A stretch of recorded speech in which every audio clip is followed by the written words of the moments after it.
સાવલીના મહાપ્રભુજી બેઠક પાસે નવનિર્મિત ગોવર્ધન ગૌશાળામાં વાસ્તુ પૂજન કરાયું। સ્થાનિક ધારાસભ્ય રહ્યા ઉપસ્થિત।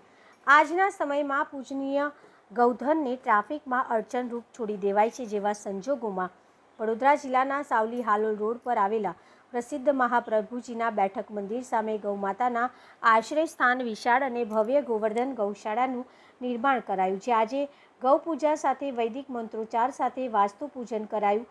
સાવલીના ધારાસભ્ય કેતન ઇનામદાર, વણિક સમાજના અગ્રણી, ગૌશાળાના વ્યવસ્થાપકો સહિત ગૌ ભક્તો ઉપસ્થિત રહ્યા હતા। સાવલી નગરમાં શ્રી હરરાયજી મહાપ્રભુજીની બેઠક નજીક શ્રી ગોવર્ધન ગૌશાળા ટ્રસ્ટ દ્વારા એક ગૌશાળા ભવ્ય ગૌશાળાનું આયોજન કરવામાં આવેલ છે, જેમાં સાવલી તથા આજુબાજુની વસૂકી ગયેલ ગાયોને પણ ત્યાં રાખવામાં આવશે।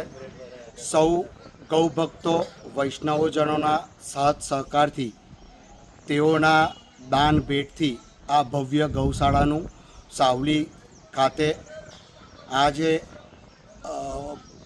વાસ્તુપૂજન થયેલ છે, જેમાં ધારાસભ્ય શ્રી કેતનભાઈ ઇનામદાર પણ ઉપસ્થિત રહેલ અને તેઓનો પણ આ ગૌશાળાના નવીન બાંધકામમાં ઘણો મોટો ફાળો આપેલો છે। તે બદલ પણ તેઓનો શ્રી ગોવર્ધન ગૌશાળા ટ્રસ્ટ વતી હું ખૂબ આભાર માનું છું।